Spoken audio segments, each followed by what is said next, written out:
क्यों demon slayer mark power up के साथ साथ एक कर्स भी है। जरा इन इमेजेस को देखो। ये मार्क्स दिखने में किसी बर्थ मार्क या टैटू की तरह लगते हैं, लेकिन असल में ये है क्या, इसके लिए इसके ओरिजिन को समझते हैं। तो सेंगोकू एरा के दौरान, जिसे डीमन स्लेयर्स का गोल्डन पीरियड भी बोला जाता है, ये मार्क पहली बार उन डीमन स्लेयर्स की बॉडी पर अपीयर हुए जो ब्रीदिंग स्टाइल्स के प्रोजेनेटर थे। लेकिन उससे भी पहले ये मार्क अब तक के सबसे स्ट्रॉन्गेस्ट डीमन स्लेयर, जिनसे सभी ब्रीदिंग स्टाइल्स डेवलप हुई, योरीची सुगीकोनी के माथे पर था। पर योरीची ने ये मार्क एक्टिवेट नहीं किया था, बल्कि वो पैदाइश से ही योरीची के माथे पर था। और डीमन स्लेयर कोर ज्वाइन करते ही योरीची से ये मार्क फैलकर बाकी सोर्समैन पर भी आ गया, जिससे इस मार्क को डीमन स्लेयर मार्क कहा जाने लगा। अब सवाल यह है कि इस मार्क को एक्टिवेट कैसे किया जाता है।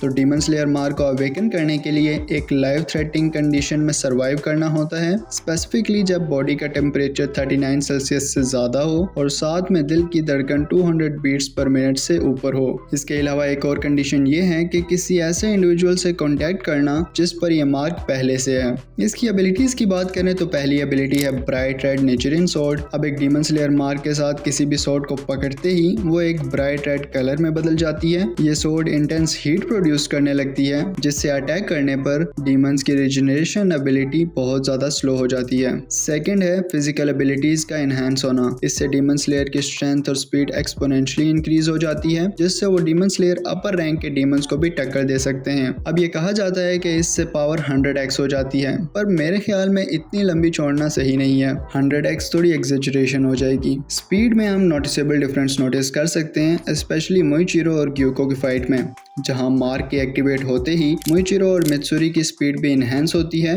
और उनका रिकवरी टाइम भी, जिससे वो जल्दी जल्दी हील हो जाते हैं। थर्ड है ट्रांसपेरेंट वर्ल्ड। नहीं, इसका मतलब दूसरों को नंगा देखना नहीं है, although that would be cool, पर यहाँ पर डीमन स्लेयर्स इससे flow of blood, breathing, muscular contractions और जॉइंट मूवमेंट देख सकते हैं, जिससे मूवमेंट्स प्रिडिक्ट करना और अटैक से बचना आसान हो जाता है। अब कहावत है कि जो चीज जितनी चमकती है उसके नीचे उतना ही अंधेरा होता है। तो एग्जैक्टली ये मार्क एक कर्स भी है। अब कहा जाता है कि इस मार्क को एक्टिवेट करने के बाद वो डीमन स्लेयर 25 साल से आगे नहीं जाता, पहले ही मारा जाता है। इसका रीजन हो सकता है कि इसके यूज करने से बॉडी की ऐसी तैसी हो जाती है और इस पावर को यूज करने से आपकी लाइफ दिन ब दिन घटती जाती है। अब क्योमे पर ये कैसे इफेक्ट करेगा ये देखना बाकी है, क्योंकि वो तो 25 साल से ऊपर का है। तो अब तक सिर्फ 2 ही ऐसे लोग हैं जो इस कर्स से बच पाए हैं। पहले यूरीची, जिन पर यह मार्क नेचुरली अपीयर हुआ था, जो कि 80 साल की उम्र में सारी ऑरा फॉर्मिंग करके स्कून से चले गए, और दूसरा कोकोशिबो, जो म्यूजान की ऑफर एक्सेप्ट करके डीमन बन गया, और ये तो सेंचुरीज से जिंदा हैं। तो pay attention, never miss an opportunity. तो उम्मीद है कि तुम्हें जवाब मिल गया होगा। तो बात यह है कि इस मार्क की पावर्स को तो विजिबली दिखाया गया है, पर इसकी कर्स वाली साइड को इतना एक्सप्लोर नहीं किया गया, या हो सकता है किसी ने डराने के लिए शोशा छोड़ दिया हो। खैर, इसका कॉन्सिक्वेंस हो या ना हो, कूल तो लगता है। तो मैं चला डीमन स्लेयर मार्क एक्टिवेट करने। मिलते हैं नेक्स्ट वीडियो में। Good bye.